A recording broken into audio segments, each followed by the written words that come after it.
So I need to ship a painting out today, and I thought probably a good thing to do would be to show you how I do my shipping.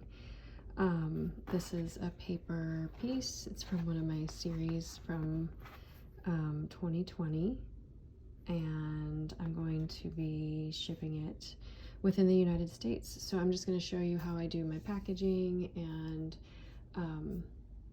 that's really it. So got the painting. I have checked to make sure that it's signed. Right now I put the title and the date on the back, but I may change that in the future and do the titling and the date, you know, down here. This is how I do it right now. I have made sure that I sprayed it with fixative, because this does have some chalk pastel, and it also has the liquid chalk marker, and those need to be sealed because they can get damaged with liquid or by fingers rubbing across the paper. So this is a clear plastic sleeve, and I put my artwork in here. This is an 11 by 14 piece of artwork, and the envelope or the sleeve is also 11 by 14. So I have it placed with the front on the side that has the longer flap. I don't know if you can see that. So that way I can take this adhesive off and I can fold this down and it seals the artwork in there. So I have a couple other things that I also include with the order. This is a postcard that just has some samples of artwork, and it has my information. When I ordered these, I should have made sure that the back wasn't glossy. My whole intention was to be able to write on the back of these, to just be able to say a little thank you. But the finish on the cards is it's not glossy, but it doesn't allow for writing. So that's a bummer. And I also have my business cards. So one option would be to slide these in the back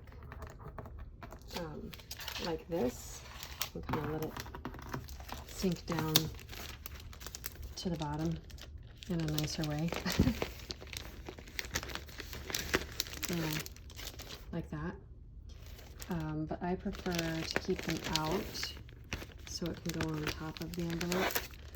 So I'm just going to go ahead and close this up because I don't need to get in there anymore.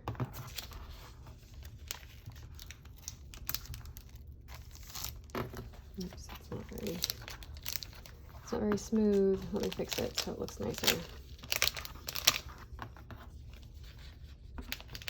Pull it tight.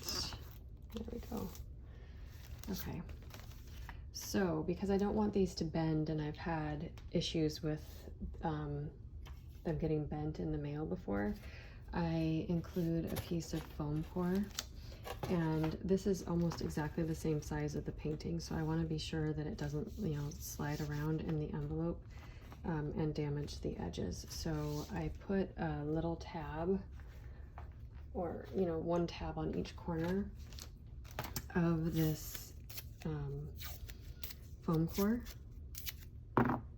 so that it will hold the sleeve and the painting in place, and it won't slip off the edges and then bend the sides of the painting.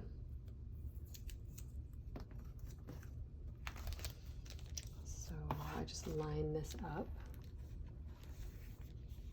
so that the edges meet and hopefully don't overlap. Looks good. Okay, so now this is all one kind of solid form. And then I put this on the front and the business card on the front somewhere. And then because I can't write on the back of the postcard, I will put a little note here. So really I want all three of these facing, so that when the customer opens up the package, they see all of this and they see a personalized note. I'll say, "Dear so-and-so, thank you so much. I hope you love your painting," and sign my name. Okay, and so that all goes like that. And then I have this little silver dot. I've been using these forever. You don't have to use these, but I just kind of like that they feel a little bit dressier. So I will attach these all right here with the silver dot. And then I have this firm, it's called a rigid mailer.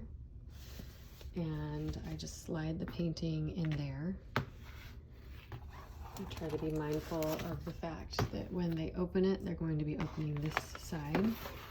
So when they pull the painting out, I want it to be facing up so that they get to see that right away. So that goes in there. And then when I'm ready to seal it up, I just, pull this off, and it's adhesive and it seals that closed. I'm not going to do that right now because I still need to write my note. This is the front. I will put a return address sticker, which I have right here. I'm having a hard time getting it unstuck. So my return address sticker will go right here.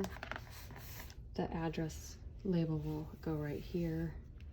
And then I also always put these do not bend stickers, because even though it's rigid, I just want it obvious that it's not supposed to be bent, because sometimes they'll, try to cram them into a box that's too small and the whole thing ends up ruined. So there you go. That is how I package up my paper pieces to send in the mail.